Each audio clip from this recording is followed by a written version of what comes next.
आणि भारत आणि चीन यांचे खूप पूर्वीपासूनचे वेगळ्या प्रकारचे सांस्कृतिक अनुबंध आहेत. महाभारतामध्ये चीन ही हिमालयाच्या पलीकडची एक भूमी अशा अर्थाने, म्हणजे एक देश म्हणून नव्हे, पण आपल्या हिमालया पलीकडचे काही समाज आहेत आणि त्याच्याबद्दलची कल्पना आपल्याला होती आणि त्यांना असं म्हटलं जायचं, असा एक उल्लेख आपल्याला सापडतो. अर्थशास्त्रामध्ये चीनपट्ट म्हणजे चीनमधून येणारं कापड. आपल्याकडे हे अर्थशास्त्राच्या काळापासून रेशीम येत होतं. कालिदासाच्या शाकुंतलामध्ये आपल्याला चीनांशुक असा चीनी पुन्हा रेशमाचा उल्लेख मिळतो. हांग डायनेस्टीमध्ये श्वानचांग हा भारतात आला. सो ते नालंदामध्ये राहिले होते. सो नालंदामध्ये राहून त्यांनी संस्कृत आणि काय पाली भाषा ह्याचा सगळ्याचा अभ्यास केला. ते घेऊन परत चीनमध्ये गेले. तिथे त्यांनी प्रत्येक गोष्टीचं ना ट्रान्सलेशन केलं. कन्फ्युशियस हा आपल्या चाणक्यासारखा होता. त्यांनी ऍक्च्युली पहिल्यांदा खतचू म्हणजे काय तर इम्पिरियल एक्झाम्स, म्हणजे सरकारी दरबारात तुम्हाला काम करायचं असेल तर त्याच्यासाठी तुम्हाला त्यांनी जे काही लिहिलेले कायदे कानून आहेत तर ते शिकून तुम्ही परीक्षा देऊन तुम्ही काम मिळवू शकता. एक चीनी व्यक्ती, त्यांचं नाव ची शियनलिन, तर त्यांनी बेसिकली वाल्मिकी रामायणाचं तसं भाषांतर केलंय की म्हणजे आता युनान भाग म्हणजे आपल्या म्यानमारच्या वरती येतो. त्यांचा युनान हे स्टेट प्रोव्हिन्स आहे. त्याचं स्वयंवर नाही झालं. दशरथानी मुलगी रामासाठी निवडली. तर युनान प्रोव्हिन्समध्ये असं आहे की तिथे बौद्ध धर्माचा जास्त प्रभाव होता, त्यामुळे अहिंसा, त्यामुळे ते एक मंग कोसल असं त्यांनी तिथे नाव घेतलंय की त्या राजाबरोबर रामाचं युद्ध होतं, पण त्या युद्धात कोणी मरत नाही. युनानच्याच इथे जवळ ना एक शी-शुआंग-पान्ना असं गाव आहे. 10 तोंडाचा राक्षस, रावण म्हणजे ड्रॅगन, आणि मग अशोक वाटिका म्हणजे ड्रॅगनची गुहा. पैशांचं महत्व थोडं जास्त असल्यामुळे पैशांचा म्हणजे खोट्या नोटा, पण ह्या पण तिथे ह्या नैवेद्यासारख्या ठेवल्या जातात. टॅबू असं की चॉपस्टिक्सने जेव्हा खातात तेव्हा चॉपस्टिक्स या भातात खोचून नाही ठेवल्या जात, कारण ते काइंड ऑफ पिंडासारखं दिसतं म्हणून. त्यांच्याकडे ना एक म्हण आहे की म्हणजे त्याचा अर्थ असा होतो की ज्या प्राण्याची पाठ आकाशाकडे असते ते प्राणी तुम्ही खाऊ शकता. तर तिच्या एका मैत्रिणीने तिची ओळख करून देताना मला सांगितलं ती खूप श्रीमंत आहे. ती म्हणाली नाही का विचार. मी का विचारलं तर ती म्हणाली की तिच्याकडे घरी पाण्याची पाईपलाईन आहे. की मी भारतात आली. तर ते माझ्यापेक्षा मोठा माणूस होता, त्याने मला साष्टांग नमस्कार घातला.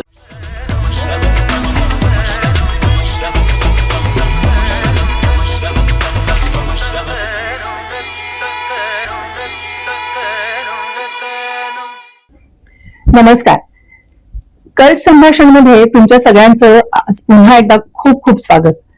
बऱ्याच वेळेला आपण वेगवेगळे विषय आणि वेगवेगळ्या व्यक्ती घेऊन येत असतो. आज आपण जरा एका आपल्या सगळ्यांच्या जवळच्या विषयावरती गप्पा मारणार आहोत आणि विषय आहे चीन.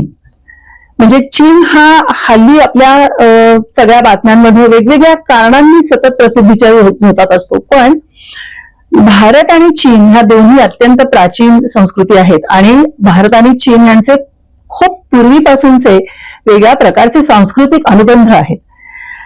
आणि म्हणून असं वाटलं की ह्या निमित्ताने आपण काहीतरी या विषयावरती चांगलं विचार मंथन केलं पाहिजे. चीनचे उल्लेख आपल्याकडे अगदी महाभारतापासून आपल्याला येताना दिसतात. महाभारतामध्ये चीन ही हिमालयाच्या पलीकडची एक भूमी अशा अर्थाने, म्हणजे एक देश म्हणून नव्हे, पण आपल्या हिमालया पलीकडचे काही समाज आहेत आणि त्याच्याबद्दलची कल्पना आपल्याला होती आणि त्यांना असं म्हटलं जायचं, असा एक उल्लेख आपल्याला सापडतो. अर्थशास्त्रामध्ये चीनपट्ट म्हणजे चीनमधून येणारं कापड, म्हणजे अर्थातच चायना सिल्क जे आपल्याला सगळ्यांना माहिती आहे, आणि हेही आपल्याला माहितीये की सिल्क ही मुळातच चीनची मक्तेदारी होती, पण आपल्याकडे हे अर्थशास्त्राच्या काळापासून रेशीम येत होतं. कालिदासाच्या शाकुंतलामध्ये आपल्याला चीनांशुक असा चीनी पुन्हा रेशमाचा उल्लेख मिळतो. पण याच्या पलीकडे जाऊन आपले चीनशी काय काय संबंध होते, कसे होते, याच्याबद्दल चर्चा करूया. आणि त्यासाठी आज आपल्या बरोबर स्टुडिओमध्ये आलेले आहेत यशोधरा गाडगीळ. यशोधरा, तुझं खूप स्वागत. आज पुण्यामध्ये फक्त चीनी भाषेचं केंद्र चालवणारी अशी ही आमची मैत्रीण यशोधरा. खूप लोकांना तिनं चीनी भाषा शिकवली आहे. चीनी भाषेमधून खूप अनुवाद करत असते आणि एकूणच भाषेवर प्रचंड प्रेम आहे. तर यशोदा, थेट तुझ्याकडे येते. जास्तीचं मी काही बोलत नाही. तूच आम्हाला सांग की तू चिनी भाषेकडे कशी वळलीस, का वळलीस, त्याच्यापूर्वी तू काय करत होती? मी बेसिकली बाय प्रोफेशन थेरपिस्ट होते. योग, आयुर्वेद, अभ्यंगमवर्धन, नंतर रेकी, बॅचलर रेमेडी हे मी करत होते. त्याच्यात मला लक्षात आलं की चिनी औषधं म्हणजे ट्रॅडिशनल चायनीज मेडिसिन TCM आणि आयुर्वेद ह्याच्यात खूप सिमिलॅरिटी आहे. म्हणून ती आवड म्हणजे निर्माण झाली आणि त्या निमित्ताने मी या भाषेकडे वळले. नंतर ही भाषा मला इतकी आवडली की मग मी चीनमध्ये जाऊन तिथे रेसिडेन्शियल काही कोर्सेस केले, वेगवेगळ्या स्कॉलरशिप्स वरती चायनाला जाऊन आले आणि मग त्याच्यानंतर चायनीज भाषेतच मी पुढे काम सुरू केलं. अच्छा, इंटरेस्टिंग आहे. म्हणजे तुझ्या पूर्णच वेगळ्या प्रवासाचा हा सगळा. तर मग आता तू चिनी भाषा शिकवतेस, तर आपण म्हणजे भाषेपलीकडच्या चीन कडे येऊच या, पण त्याच्या आधी आम्हाला भाषेबद्दल थोडक्यात काहीतरी सांग. बरोबर. ही भाषा वेगळी आहे. म्हणजे ऍज अ टीचर मी कधीही डिफिकल्ट म्हणत नाही, डिफरंट म्हणते. कारण का आता याच्यात पिक्टोरियल स्क्रिप्ट आहे, चित्रलिपी आहे. आपण जेव्हा मराठी, हिंदी, इंग्लिश शिकतो तेव्हा आपण बाराखडे शिकतो, अल्फाबेट शिकतो आणि त्याच्यात आपण शब्द कुठलाही लिहिता येतो आपल्याला किंवा वाचता येतो. भले त्याचा अर्थ नाही कळणार पण आपल्याला उच्चार कळू शकतो. जेव्हा चित्रलिपी येते त्या चित्रलिपीमध्ये जे काही चित्र आहे त्याच्यात उच्चार कुठेही दडलेला नसतो. म्हणजे तुम्हाला दोन गोष्टी सायमल्टेनियसली शिकाव्या लागतात की कॅरेक्टर लिहायचं कसं आणि त्याचा उच्चार कसा करायचा. म्हणून ही वेगळी भाषा आहे. आता जर का चिनी भाषा म्हणली ना तर ह्याच्यात 404च उच्चार आहेत. म्हणजे स्वर व्यंजन कॉम्बिनेशन की कॉन्सोनंट आणि वॉवेल याचं कॉम्बिनेशन जर का केलं तर पूर्ण भाषा ही 404 उच्चारात बसवलेली आहे. आपण जर का कुठली इतर भाषा घेतली म्हणजे इंग्लिश घेतली तर pen, pencil, table, chair these are different pronunciations. So तसं चिनी भाषेत नाहीये. मग एकच शब्द याचे ना टोन्स वेगवेगळे, टोनल भाषा की टोन्स बदलले तर अर्थ बदलतील किंवा त्याची काही कॉम्बिनेशन्स होत जातात, अशी ती भाषा डेव्हलप झालेली आहे. त्यामुळे रिटन स्क्रिप्ट म्हणजे पिक्टोरियल स्क्रिप्ट जे आहेत त्याला ना हांच असं म्हणतात. सो हांच ही अबब आहेत. जेवढे शब्द आहेत तेवढी हांच आहेत. जे प्रत्येक कॅरेक्टर आहे हांच हा एक एक शब्द आहे. ते हजारो आहेत.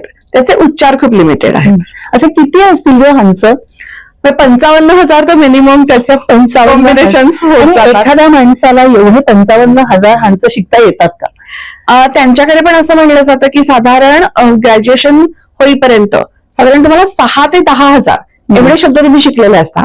मग तुमच्या डोमेन वाईज तुम्ही त्याच्यात ऍड होत जातात. हा, कारण एका माणसाला 55,000 चित्र लक्षात ठेवणं खूप कदाचित. म्हणजे जपानी भाषा शिकल्या तेव्हा त्याच्यामधल्या कांजी मुळातच ते चीनकडनंच आलेलं आहे.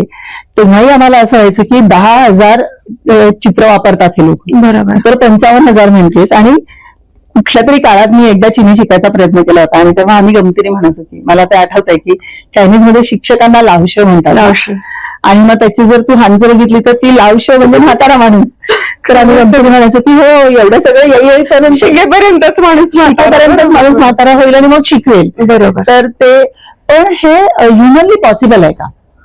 म्हणजे परत की त्यांच्याकडे पण जे कोणी एक्सपर्ट्स असतील की लँग्वेज एक्सपर्ट्स किंवा आपण म्हणू लिंग्विस्ट असतील सो त्यांच्या ह्याच्यात असेल. पण त्याच्यात पण कसं होतं परत की क्लासिकल लँग्वेज ही परत वेगळी आहे.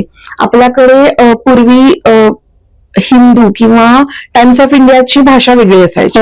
सो त्यांच्याकडे पण ना रिटर्न चायनीज हे परत वेगळं येतं. जे स्पोकन मध्ये युजली ते शब्द नाही वापरले. त्यामुळे ह्याच्यामुळे पण म्हणजे एकच गोष्ट पण त्याला रिटर्न मध्ये वेगळं म्हणतात आणि स्पोकन मध्ये वेगळं म्हणतात. असं करून पण ती भाषा खूप कॉम्प्लेक्स होते थोडीशी. आणि व्याकरण दृष्ट्या कशी सोपी अवघड? हा, एक मात्र खूप चांगलं आहे की व्याकरण दृष्ट्या ही भाषा खूप सोपी आहे. म्हणजे हांच हे थोडेसे काढायला जरा अवघड वाटू शकतील किंवा उच्चार हे वेगळे आहेत. पण ग्रामर जे आहे त्याच्यातनं सगळ्यांना आवडेल अशी गोष्ट की इंग्लिश प्रमाणे आर्टिकल्स नाहीत, ए अँड द असं काही नाही. नंतर जर का तुम्ही टाइम फ्रेज वापरताय तर जर का मी म्हणते टुमॉरो वाक्यात जर का उद्या हा शब्द आहे तर जे काही मी बोलतेय हे सगळं फ्युचर टेन्स मधलंच आहे, भविष्य काळातलंच आहे. त्यामुळे भविष्य काळ सांगण्यासाठी तुम्हाला कुठलंही क्रियापद बदलायला नाही लागत किंवा कुठलंही ऍड नाही करायला लागत. किंवा जर का मी यस्टरडे काल असं म्हणले तर जे काही बोलेल ते पास्ट टेन्स मधलंच असणार. म्हणजे मी काल जात आहे असंच म्हणणार किंवा मी उद्या जात आहे असंच म्हणणार. करेक्ट. किंवा पिक्टोरियल स्क्रिप्ट मध्ये असल्यामुळे ना म्हणजे आता ईट साठी एक कॅरेक्टर आहे. हा, मग कोणीही खाल्लं तरी ते कॅरेक्टर बदलणार नाही. लेमॅन्टमध्ये I eat, you eat, he eat, she eat असंच राहतं. सो ते बदलणार नाही, इट्स नाही होणार आहे.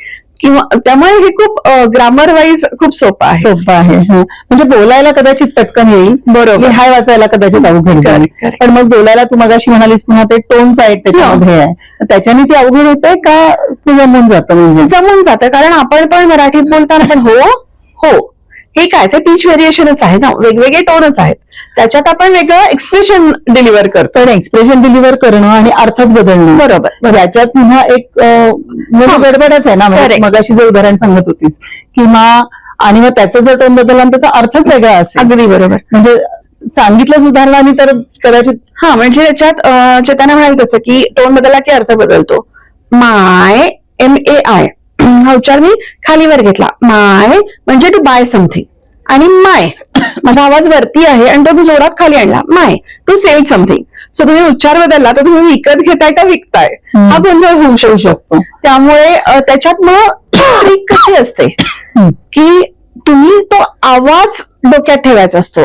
माय हा साऊंड डोक्यात ठेवायचा, म्हणजे मग तुम्हाला त्यांना टेक्निकॅलिटी मध्ये अडकायचं नाही. त्याच्यात मला शिकवताना असं खूप जाणवतं, लहान मुलं जे असतात ना त्यांची इमिटेशन स्किल्स खूप छान असतात.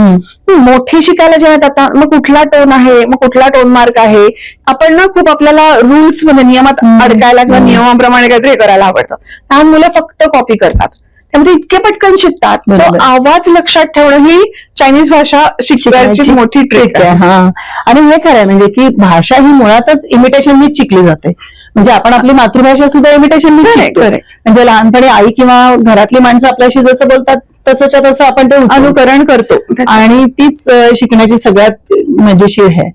मग हे झालं भाषेविषयी. पण मगाशी आपण ज्या गोष्टींनी सुरुवात केली होती की सांस्कृतिक जे आपले अनुबंध आहेत त्याच्याबद्दल काय सांगशील? म्हणजे आपल्याला एक साधारण माहिती आहे की जसं आता मी चिनी रेशमाचा उल्लेख केला तसा आपल्याकडे इचिएन किंवा श्वेनसांग सारखे, आता उच्चार कदाचित माझे बरोबर नसतील पण ज्याला पुस्तकांमध्ये श्वेनशंग असं लिहिलं जातं, असे जे चिनी प्रवासी आले किंवा विद्यार्थी म्हणून आले त्यांच्याकडून आपल्याला थोडंफार हे माहितीये. पण त्यांनी इथून तिकडे जाऊन ज्या वेळेला म्हणजे पुन्हा चीनमध्ये परत गेले त्याच्यानंतर तिथल्या गोष्टींची जो आपला सांस्कृतिक अजूनही वाढला, बरोबर, तर तो कसा दिसतो आपल्याला? किंवा बुद्धिझमचा प्रवास भारतातून झालेला जो आहे, म्हणजे थांग डायनेस्टीमध्ये ते श्वानसांग असं ते श्वानसांग चायनीज खरं नाव उच्चार खरा उच्चार तसा आहे. सो थांग डायनेस्टीमध्ये श्वानसांग हा भारतात आला. सो ते नालंदामध्ये राहिले होते. सो नालंदामध्ये राहून त्यांनी संस्कृत आणि काय पाली भाषा ह्याचा सगळ्याचा अभ्यास केला. त्याची त्यांनी अनेक पुस्तकं आणि हे ते नंतर चीनमध्ये घेऊन गेले. सो इथे अभ्यास करताना त्यांनी खूप हा मेडिसिन ह्याचा अभ्यास केला होता. नंतर एकूण समाजमन समाज व्यवस्था याचा अभ्यास केला होता. बुद्ध धर्माचा तर अभ्यास केला होता. सो हे सगळं ते घेऊन परत चीनमध्ये गेले. तिथे त्यांनी प्रत्येक गोष्टीचं ना ट्रान्सलेशन केलं. त्याच्यातून बुद्ध धर्म चीनमध्ये पसरायला खूप मदत झाली. पण बुद्ध धर्म आधीच पोचलेला होताच आणि नंतर या प्रकारचे प्रवासी इथे येऊन गेले, म्हणजे इथून बुद्ध धर्म पोचलेलाच होता. त्याच्या आधी चीनमध्ये काय काय प्रकारचा धार्मिक हे होता? चीनमध्ये इसवी सन पूर्व साधारण 5व्या किंवा 6व्या शतकात कन्फ्युशियस म्हणजे जवळजवळ बुद्धाचाच कॉन्टेम्पररी बरोबर चीन मधला ते सगळ्यात मोठं फिलॉसॉफर असं म्हटलं जातं. सो कन्फ्युशनिझम हा अजूनही खूप वापरला जातो. बेसिकली कन्फ्युशियस मी काय सांगितलं तर म्हणजे मी आता जेव्हा चिनी भाषेचा किंवा चीन या देशाचा अभ्यास करते तेव्हा असं मला वाटतं की खूप ना कन्फ्युशियस हा आपल्या चाणक्यासारखा होता. म्हणजे राजांनी कसं वागायचं असतं, त्यांनी खूप नियम तयार केले की राजांनी प्रजेशी कसं वागायचं, प्रजेने राजाशी कसं वागायचं, किंवा दोन भावंडांच्यात नातं कसं असलं पाहिजे, किंवा नवरा बायको यांच्यामध्ये नातं कसं असलं पाहिजे. नंतर त्यांनी फिलियल एथिकल कोड सारखं एथिकल कोड सगळी खूप केले. त्याचा बेसिकली एम की हार्मोनियस सोसायटी हवी. मग हार्मोनियस सोसायटी असण्यासाठी काय काय लागेल तर प्रत्येक व्यक्ती रिस्पॉन्सिबल लागेल. प्रत्येक व्यक्तीने काहीतरी कोड ऑफ कंडक्ट फॉलो केलं पाहिजे. तर प्रत्येक व्यक्ती शिस्तबद्ध रिस्पॉन्सिबल झाली तर तुमचा समाज सगळा तसा होणार आहे. सो त्याच्यात त्यांनी कायदे पण खूप कडक ठेवले होते.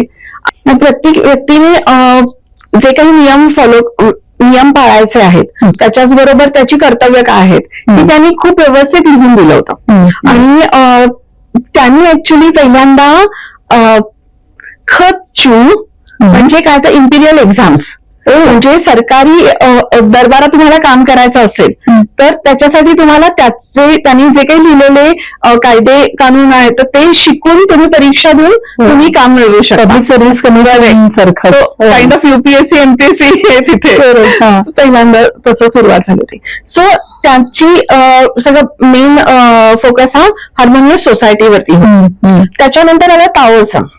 लाओत्झ नावाची व्यक्ती, त्यांनी ताओ या शब्दाचा अर्थ चायनीज मध्ये पाथ, वे. सो त्यांनी दाखवलेला मार्ग. तर त्यांनी खूप आहार विहार आणि व्यायाम याच्यावरती त्यांचा खूप फोकस होता. बेसिकली नेचर किंवा निसर्गाशी एकरूप होणं, गो विथ द फ्लो, असं त्यांचं बेसिकली एक मेन थीम आपण असं म्हणू शकतो, जी आपल्याला आयुर्वेदाशी खूप जवळ जाते. त्यांनी की नॅचरल फूड खा, त्या ऋतूत येणाऱ्या गोष्टी खा, कमी ऑइली खा, कमी स्पायसी खा, व्यायाम म्हणजे परत ना थायची छान, त्याला थायची असं फेमस आहे. हल्ली त्याचं ताईची ऍक्च्युली जिथे जिथे चीनी भाषेमध्ये टी दिसतो त्याचा उच्चार थो होतो, थायची किंवा छिकोम, म्हणजे की तुमच्या पोटात एक एनर्जी आहे, मग ती तुम्ही किंवा आपण आता गट हेल्थ हे जे आता आपण बोलतो ते त्यांनी सांगितलं होतं की त्याच्यात तुमची पूर्ण बॉडीचा बॅलन्स साधला जातो.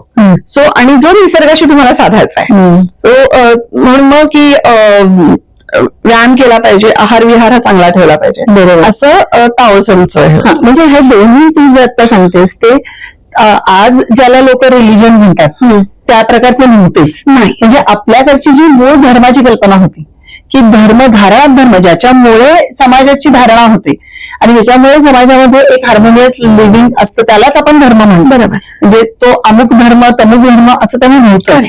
याला मी धर्मापेक्षा ना जीवन पद्धती म्हणेन. करेक्ट. आणि तेच आपल्याकडे सुद्धा. बरोबर. म्हणजे हे त्या काळामध्ये दोन्ही संस्कृतीमध्ये आपल्याला हे साधर्म्यच दिसतं की अशा अर्थाने हा धर्म नाही, म्हणजे it is not about worship, it is not about rituals. बरोबर. आपण कसं वागलं पाहिजे, कसं जगलं पाहिजे, दोन माणसांमध्ये हे कसं असलं पाहिजे. आणि तू आता सांगितलंस तसं की राजा म्हणजे जो राज्यकर्ता आहे त्यांनी कसं वागावं ह्या सगळ्याचे. मला ह्याच्यावरून आठवलं, तू परवा बोलताना असं म्हणाली होतीस की रामराज्याची कल्पना जी आपण म्हणतो ती त्यांच्याकडे वेगवेगळ्या पद्धतीने असं काहीतरी तू म्हणाली होती, त्याच्याबद्दल सांग ना जरा. मी ना मध्ये रामायणावरती म्हणजे चिनी रामायण त्याच्यावरती काही अभ्यास केला होता. सो मला असं लक्षात आलं की रामायण ही इतकी मोठी कलाकृती आहे की ती आसपासच्या देशांना पण नाकारून किंवा त्याच्याकडे दुर्लक्ष करून चालणार नाही. त्यामुळे ती इतर देशांच्यात कशी गेली असेल अशा ह्याने ऍक्च्युली की मला चीनी भाषा येते त्यामुळे मी तो अभ्यास सुरू केला. तर त्याच्यात मला काही गोष्टी अशा मिळाल्या की एक चिनी व्यक्ती, त्यांचं नाव ची शियनलिन, त्यांना 12 भाषा माहिती होत्या. त्यांचे संस्कृत आणि हिंदी पाली ह्याच्यावरती खूप प्रभुत्व होतं. सो इंडॉलॉजिस्ट म्हणून असं मी काम केलं होतं. तर त्यांनी बेसिकली वाल्मिकी रामायणाचं तसंच तसं भाषांतर केलंय की म्हणजे 4-4 श्लोकांचे जे काही वाल्मिकी रामायण आहे तसंच त्याच्यात त्यांनी जे काही प्रॉपर नाउन्स असतात त्याचं पण ट्रान्सलेशन करणं हे खूप अवघड असतं, कारण आपल्याकडचे सगळे उच्चार चिनी भाषेत नाही. मग अशी म्हणलं तसं की अख्खी चिनी भाषा 404 उच्चारात बसतं. बरोबर. त्यामुळे हे काम करणं हे खूप अवघड होतं. सो त्यांनी ते खूप सुंदर पूर्ण 7 खंड कांड असं म्हणतात. सो ती कांड ट्रान्सलेट अनुवादित केलेली आहे. त्याच्या आधी असं माझ्या लक्षात आलं की बौद्ध धर्माबरोबर रामायण तुकड्या तुकड्यात पण असं चीनमध्ये खूप गेलं होतं. म्हणजे जातक कथा खूप फेमस, त्यामुळे जातक कथांथ्रू रामायण गेलं होतं. आणि मग त्याच्यात असं खूप छान छान म्हणजे मला वाचताना किंवा ते काम करताना पण खूप मजा आली की प्रत्येक राजवटीने त्याचा कसा वापर केला होता किंवा लोकलायझेशन कसं झालं होतं की म्हणजे आता युनान भाग म्हणजे आपल्या म्यानमारच्या वरती येतो, त्यांचा युनान हे स्टेट प्रोव्हिन्स आहे. सो त्याच्यात असं होतं की तिथे पहिला भाग साधारण सेम होता पण सीतेचं स्वयंवर नाही झालं. दशरथाने मुलगी रामासाठी निवडली. सो ह्याच्यात पण ना समाज व्यवस्था तिथली कळते. बरोबर की त्यांच्या ज्या काही कल्पना होत्या की मुलीने स्वतः नाही उडायचा. तर युनान प्रोव्हिन्स मध्ये असं आहे की तिथे बौद्ध धर्माचा जास्त प्रभाव होता, त्यामुळे अहिंसा, त्यामुळे ते एक मंद कोसल असं त्यांनी तिथे नाव घेतलंय की त्या राजाबरोबर रामाचं युद्ध होतं, पण त्या युद्धात कोणी मरत नाही. सो हे जरा वेगळे पण होतं. नंतर अजून काही वेगळ्या ठिकाणी असं होतं की युनानच्याच इथे जवळ ना एक शिश्वांगपान्ना असं गाव आहे. सो त्या साधारण भागात असं होतं की 10 तोंडाचा राक्षस, नंतर आपण जे मरीच, जो सोन्याचा हरिण म्हणतो, मग ती रावणाची मावशी सोन्याचं हरिण झाली होती. किंवा तिथे असं आहे की आईला रावणाचं आई आणि बायको बरोबर भांडण होतं, म्हणून रावण त्यांना समुद्रात सोडून देतो. मग त्याची आई त्याच्यात मरते, पण बायको जिवंत राहते. मग ती कशी बशी वाचून किनाऱ्यावर येते, तेव्हा तिला एक वानर मदत करतो. मग त्या वानराशी ती लग्न करते आणि त्यांचा मुलगा म्हणजे हनुमान. असं हे केलंय. सो हे खूप परत म्हणजे वेगळंच लोकलायझेशन झालं होतं. किंवा त्याच्यात तिथले ना की द्रोणागिरी जसं हनुमानाने आणला, तसा मग त्यांनी युनान मधलं एका पर्वताचं नाव घेतलंय. सो तिथली स्थानिक लोकांची नावं, स्थानिक गावं ही त्यांनी त्या ह्याच्यात गोष्टींमध्ये येतात. सो जसं युनान प्रोव्हिन्स मध्ये गेलं तसं जातककथांबरोबर एक म्हणजे रामाला त्यांनी बोधिसत्व असा हे एक रेफरन्स दिला होता. सो त्याच्यात असं होतं की म्हणजे एका गोष्टीत असं आहे की त्या बोधिसत्वाचा दुष्ट काका असतो जो त्याचं राज्य घेतो, म्हणून त्याच्याबरोबर युद्ध होतं. नंतर एका कथेत असं आहे की शंभुक असा हे घेतलाय. शंभुक हा शूद्र, आणि मग तो जप करतो म्हणून देव नाराज होतात, म्हणून नारदाला सांगून रामाला त्याच्याबरोबर युद्ध करायला लावतात. सो याच्यात मग थोडंसं वर्णव्यवस्था किंवा ह्याच्यावरती पण काही त्यांनी हे केलं होतं. नंतर एका गोष्टीत असं आहे की रामाला वनवास नाही मिळाला. खूप वेगवेगळे उदाहरणं की एका ह्याच्यात एका गोष्टीमध्ये असं आहे की रावण म्हणजे ड्रॅगन आणि मग अशोक वाटिका म्हणजे ड्रॅगनची गुहा. सो असे त्यांनी त्यांच्या इथले संदर्भ वापरले. रामायण ही इतकी मोठी गोष्ट होती की ती कोणाला मी मगाशी म्हणलं असं की टाळता येणं शक्य नव्हतं. प्रत्येक डायनेस्टीनी, प्रत्येक राजवटीने त्यांना हवा तसा त्यांचा वापर पण करून घेतला. म्हणजे हान डायनेस्टीमध्ये की नैतिकता असेल किंवा निष्ठा हे दाखवायला रामायणाचा वापर करून घेतला.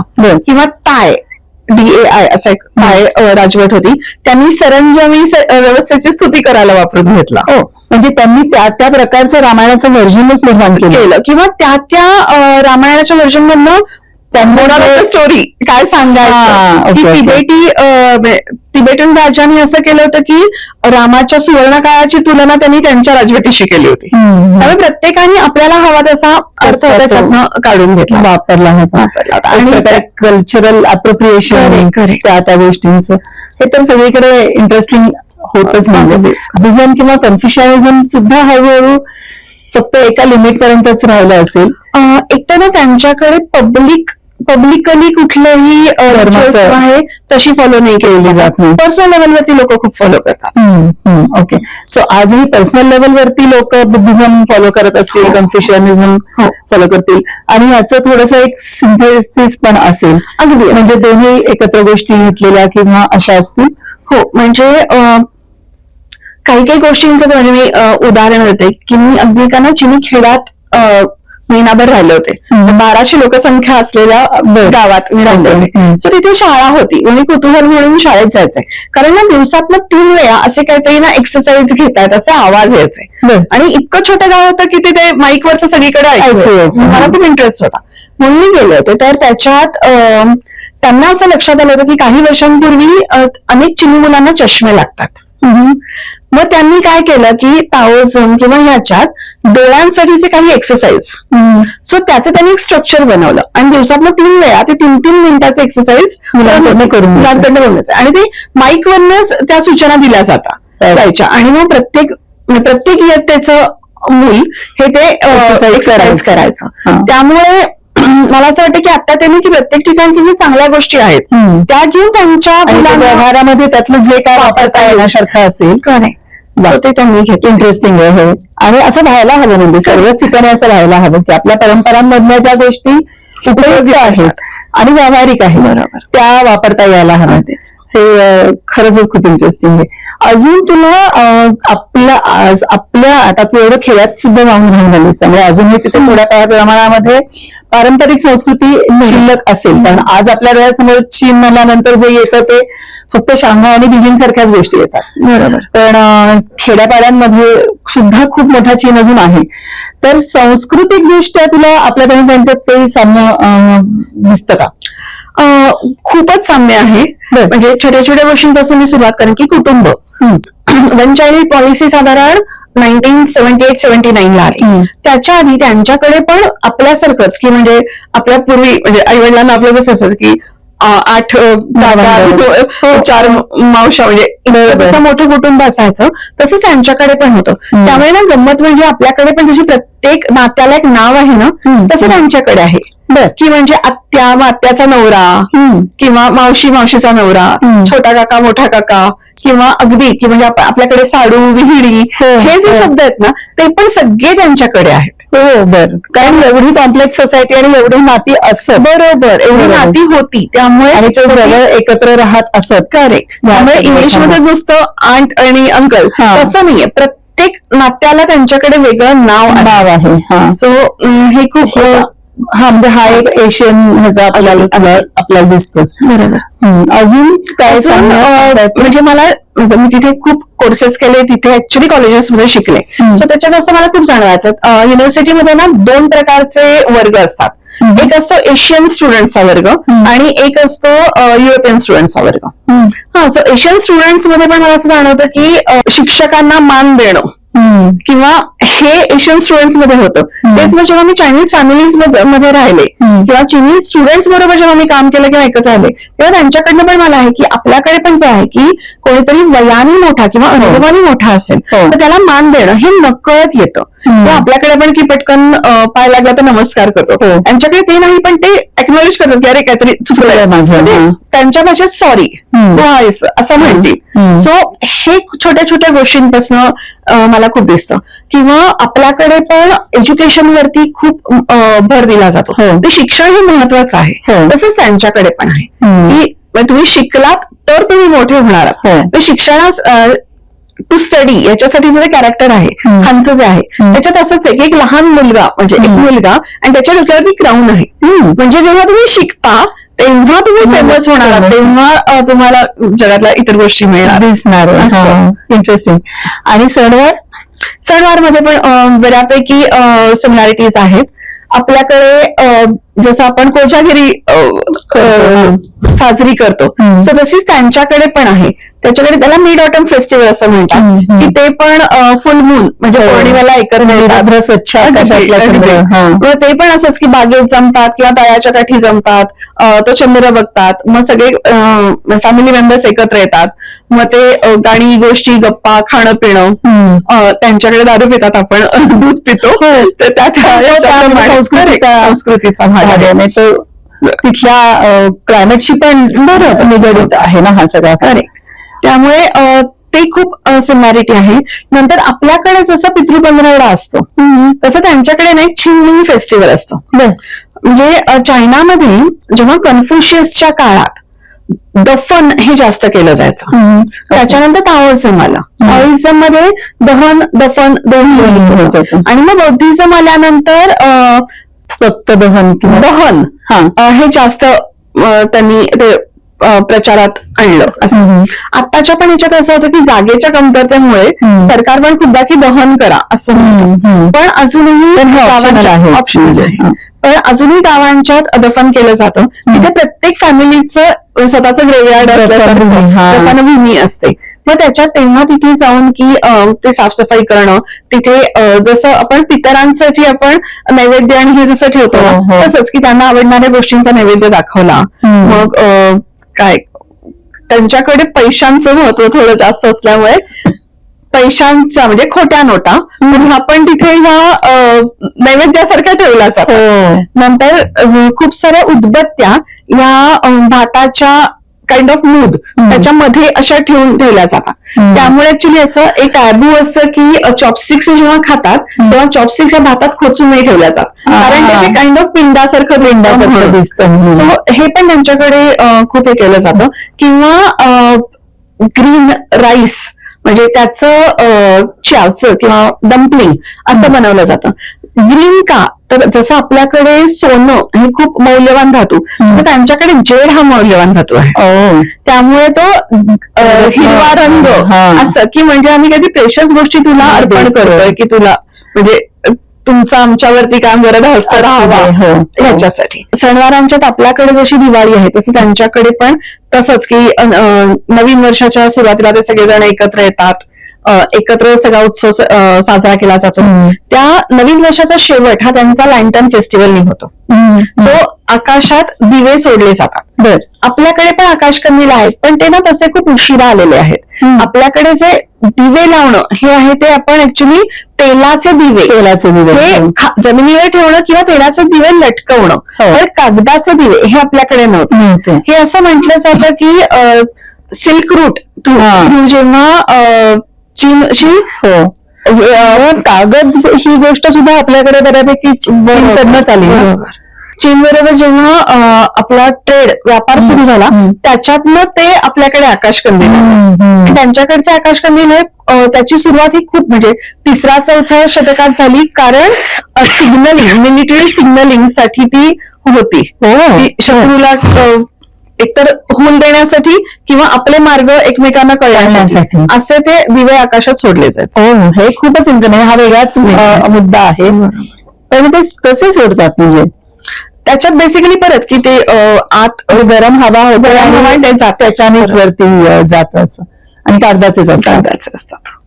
वा, म्हणजे दिवाळीचा आकाशकंदील कदाचित आपण चीनकडनं घेतलेला असण्याची शक्यता आहे. देवाणघेवाण तर होतच असते, अनेकच गोष्टींची होत असते. म्हणजे आज आपण रेशीम सगळं आमच्या इकडचं रेशीम आणि तिकडचं रेशीम आणि तिकडचं रेशीम, तर ते मुळात सगळं चीन मधून. म्हणजे जगभरामध्ये सेरिकल्चर म्हणजे रेशीम पैदास हीच मुळी चीन मधनं. त्यांनी आणि खूप वर्षांना ते म्हणजे काय सिक्रेट सारखं जपून ठेवलं होतं. त्यांनी ते कसं घडलं जातं म्हणजे रेशीम कसं बनवलं जातं हे त्यांनी कुठेही बाहेर येऊ दिलं नव्हतं. त्याच्यानंतर मग ते आपला पण शोध लावला, आपण पण डेव्हलप केलं, आणि मग आपल्याकडे साड्या बेसिकली हे तर खूपच मोठं रिच्युअल आणि आता तर खूप झालंय. पण ज्या काळात ते इथे आलं त्याच्यानंतर, कारण ते रॉयलच अगदी कधी ते महागच होतं.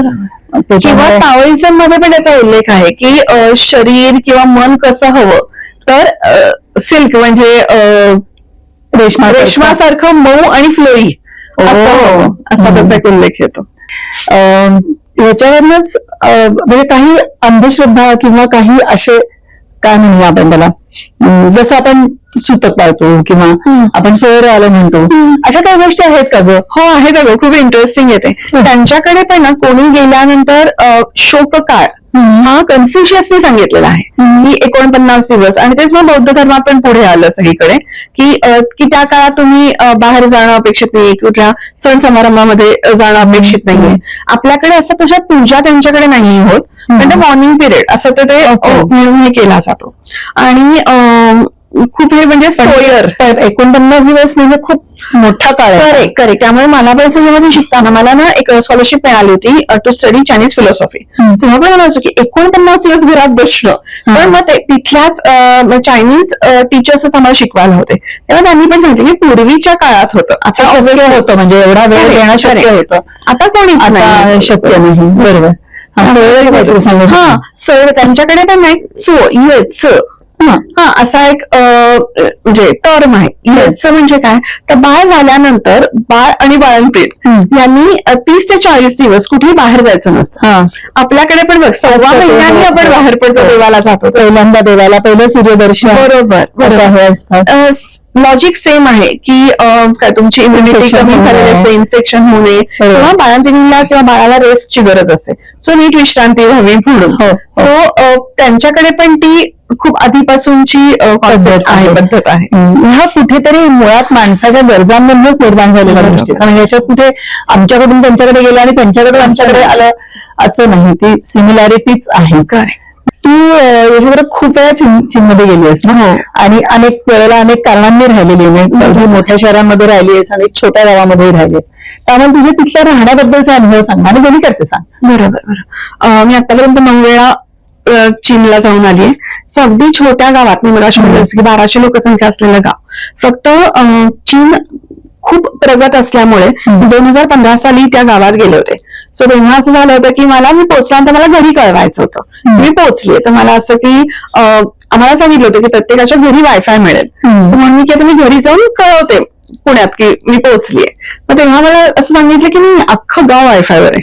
2015 साली अख्खं गाव वायफायवर असणं हे आपल्यासाठी अजून घरात यायला लागली. बरोबर. आणि त्याच्यात ती लोक त्यांच्या घरात राहिली होती. बरोबर. मला घरात राहण्याचा अनुभव सांगणार. सो मी जिथे राहिले होते तर ते गाव जे होतं ना ते काइंड ऑफ प्रकल्पग्रस्त लोकांचं गाव होतं. की कुठेतरी एक प्रकल्प बांधताना तिथे विस्थापित झालेली लोक त्यांनी इथे एकत्र केली होती आणि त्यांनी घर बांधून दिली होती. बेसिकली ती चिन्हुआ होमस्टे प्रोजेक्ट असा तो होता की ती जी तिथली चिन्हुआ ही जी काउंटी आहे त्याच्यातली अनेक गावं ही हिस्टॉरिकल प्लेसेस म्हणून त्यांनी ते डेव्हलप करतात.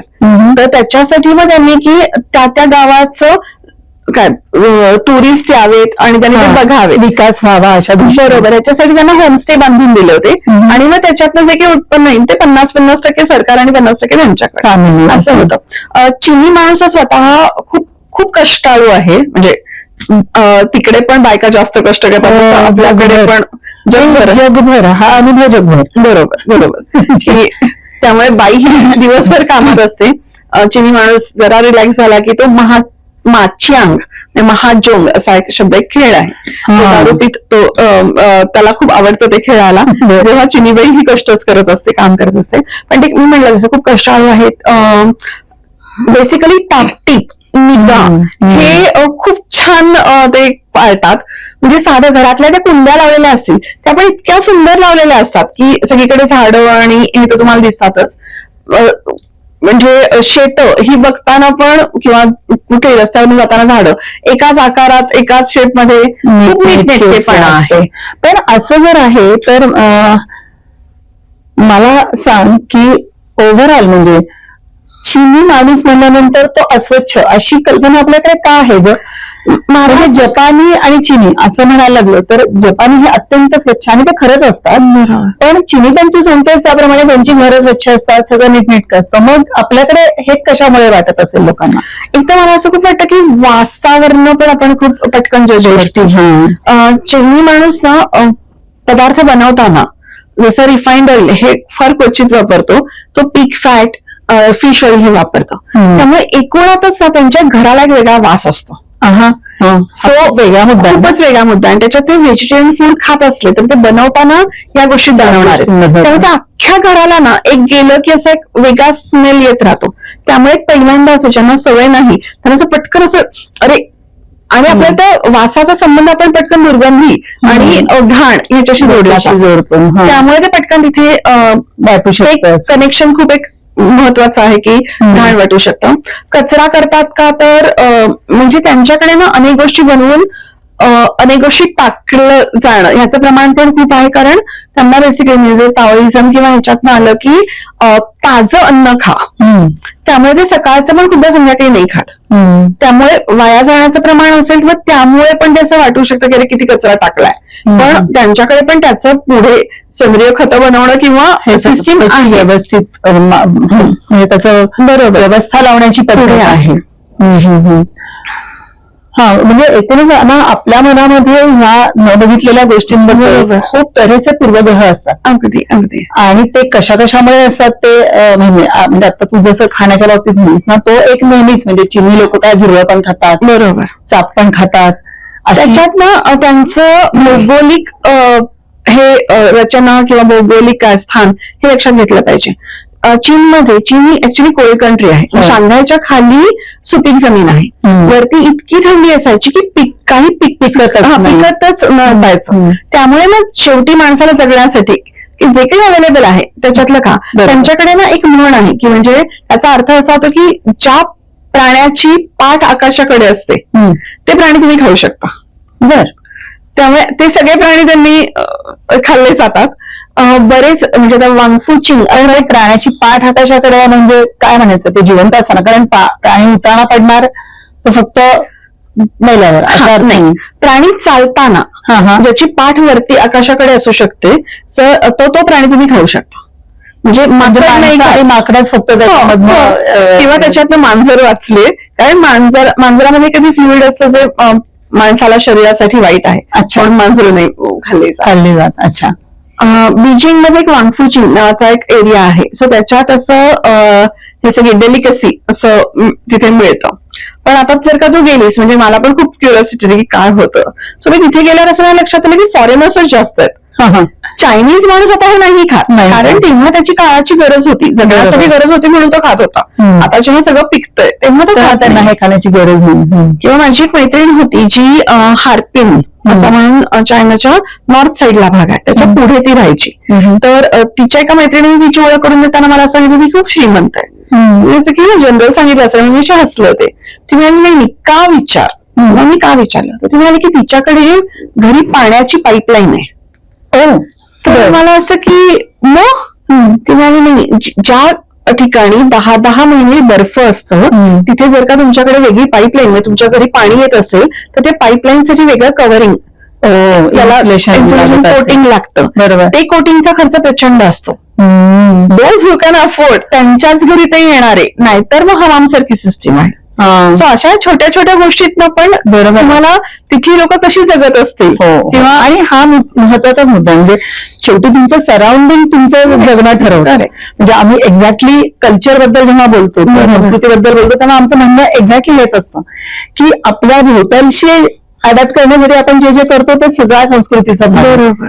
पण म्हणजे आता ह्याच्यावर अजून एक मुद्दा की एक जी पुन्हा सामान्य आहे की चीनमध्ये काय श्रीमंत गरीब असा काही फरक असतच नाही, कारण सगळंच सरकारने असंही दिसत नाही तुझ्या बोलण्यात. नाही, श्रीमंत गरीब हा आहे ना, म्हणजे दोन भाग आहेत त्याच्यात.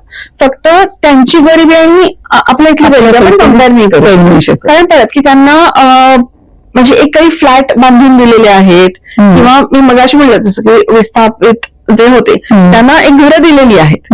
त्यामुळे त्यांची गरिबी अशी पटकन बाहेर कळत नाही. हा तू लग्नाला गेलीस तर एखादा असा हा मोमेंट किंवा वाव मोमेंट असतो ना की येस ह्याच्यासाठी मला चीनमध्ये यायचं होतं किंवा माझं चीनमध्ये येणं सार्थकी लागलं, असा एखादा मोमेंट सांगता येईल का? म्हणजे असा एखादा प्रसंग सांगता येईल का? हा, सार्थकी लागणं याच्यासाठी म्हणजे कुठल्याही आपण परदेशात गेलो आणि त्यांची भाषा आपल्याला बोलता येते आणि त्यांना ती कळली, हे कळलं की एकदमच छान वाटतं. वाव असतं. कुठल्याही लँग्वेज लर्नरना खूप छान वाटतं. मला वाव मुवमेंट म्हणजे मला असं वाटतं की मी एकदा बीजिंगला गेले होते. सो तेव्हा तिथे एका ठिकाणी मला एक माणूस त्यांनी हातात रुद्राक्षाच्या माळा असं त्याचं हे केलं होतं. सो मी त्यांना विचारलं चायनीज मध्ये की तुम्ही का केलं होतं. त्यांनी मला सांगितलं मी बुद्धिझम फॉलो करतो. तर मी म्हणलं की मी भारतात आले. तर ते माझ्यापेक्षा मोठा माणूस होता. त्याने मला साष्टांग नमस्कार घातला. की तू बुद्धाच्या देशात आली. सो ते मला इतकं भरून आलं की अरे बापरे, म्हणजे इतकं त्यांना मनातनं पण ते अजूनही त्या गोष्टी आणि आपल्याला माहिती असतं की हा नमस्कार बुद्धाला आपल्याला नाहीये. पण म्हणजे फक्त की तू त्या देशातनं आली त्यामुळे दिला गेलेला तो हे मी खूप रिलेट करू शकते, कारण मला एक्झॅक्टली असा अनुभव जपानमध्ये घेतात. साष्टांग नमस्कार नाही घालत कोणी, कारण तिथे नमस्कार करणे, पण त्यांचं ते एक्सप्रेशन इतकं ओव्हरवेल्मिंग असतं की म्हणजे तू भारतातून आलीस तर तो बुद्धाचा देश बरोबर, आणि त्याच्यासाठी म्हणून तुमच्याकडे बघण्याची त्यांचा दृष्टिकोन, आणि विशेषतः हे छोट्या गावांमध्ये किंवा वयस्कर माणसांच्या बाबतीत जास्त जाणवतं. तरुण लोकांच्या बाबतीत पण त्यांचा बुद्धिजमशी पण हे तेवढाच असतं कनेक्ट. पण हो, हे म्हणजे कळूच शकतं मला की हे खूप छान आहे. अशा गप्पा तर कधी संपणार नाही, पण मला रॅपिड फायर करूया. तू एवढंच चायनीज शिकलेस आणि हे, तर आता जरा मला सांग, टी का चहा? चहा. चॉपस्टिक का हात? चायनीज खाताना चॉपस्टिक्स. ओके. चायनीज असं म्हणल्यानंतर पहिला येणारा शब्द मनातला याच्यात मी ऍड करेन चायना आणि चायनीज. तर पॅशन. पॅशन. ओके.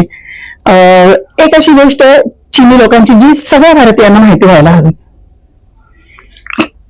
अगदी बेसिकली ग्रीट तरी करता आलं पाहिजे. म्हणजे भाषेचं माहितीस तू. भाषेच. ओके. आणि एक अशी गोष्ट जी भारतीयांची चायनीज लोकांना कळली पाहिजे. वसुधैव कुटुंबकम. ओके. ओके. थँक्यू. खूप मज्जा येते. बरं, गप्पा मारणं काही यातलं संपूर्ण शक्य नाही, कारण हे विषयच असं नाही. जेवढा चीन मोठा आहे तितका भारत मोठा आहे आणि तितक्या गोष्टी आपण बोलतच राहू शकतो. पण भेटूया पुन्हा पुन्हा. ह्याच्याबद्दल विचार मंथन करायला आवडेल. आणि आमचा प्रयत्न असाच असतो की वेगवेगळ्या संस्कृतींची ओळख आपण करून घेतली पाहिजे. आणि तरच वसुधैव कुटुंबकम जे तू आता म्हणालीस ना, ते जोपर्यंत तुम्हाला दुसऱ्यांचं काय आहे हे कळत नाही तोपर्यंत आपण ते आपलंसं करून घ्यायला बघतो. आणि आपण भिंती घालत राहतो. म्हणजे चीनची खूप मोठी भिंत आहे, पण आपण मनामनांमध्ये ज्या भिंती घातल्यात त्याचं काय करायचं. आणि त्या भिंतीच्या पलीकडे जाऊन आपण संस्कृतीकडे बघायला पाहिजे असं एक आम्हाला नेहमी वाटत राहतं. त्याच्यामुळे तू आज आलीस आणि ह्या प्रकारच्या गप्पा आपल्या ज्या झाल्या त्यातनं आमच्या प्रेक्षकांना निश्चितपणे असा एक हे मिळाला असेल की अरे, भाषेच्या आणि सध्या चालू असलेल्या राजकीय सगळ्या गोष्टींच्या पलीकडे पण एक चीन आहे. बरोबर. आणि त्याच्याशी आपलं काहीतरी एक नातं आहे. तर ते नातं आपल्याला सांभाळता येईल का, त्याच्यावर अजून शिरून बघता येईल का, असं काही आपल्याला वाटलं तर आपला खूप मोठा हे खूप मोठं यश आपल्या आजच्या चर्चेचं असेल असं मला वाटतंय. तर आलिस त्याबद्दल खूप मनापासून धन्यवाद. आणि पुन्हा पुन्हा येत राहा, वेगवेगळ्या विषयांवर बोलत राहू. आणि जाण्यापूर्वी तुला एक इंटरेस्टिंग गोष्ट देऊ इच्छितो. Oh my God. खूप छोटीशी आहे. उघडून बघ. थँक्यू. संभाषाने तयार केलेली नदी कथा नावाची एक वही म्हणूया आपण त्याला, अरे वा. जी तू वापरू शकशील. भारतातल्या 10 नद्यांबद्दलची माहिती, पौराणिक किंवा अशा पद्धतीची माहिती आणि त्याच्याबद्दलचे काही संस्कृत श्लोक. खूपच सुंदर. अशा खूप वेगळी idea आणि खूप छान डिझाईन केलेली आहे. तर वापर नक्की. आणि आवर्जून वापरेन. मला पण खूप मजा आली. Thank you so much. हो, खूप खूप मजा. आणि परत परत ये. नक्की नक्की. तर मंडळी, तुम्हाला आजच्या गप्पा कशा वाटल्या ते आम्हाला नक्की सांगा, कमेंट्स करा. आवडला असेल तर नक्की शेअर करा आणि आमच्या चॅनलला लाईक करा, शेअर करा, सबस्क्राईब करा आणि पुन्हा पुन्हा भेटत राहूया. थँक्यू.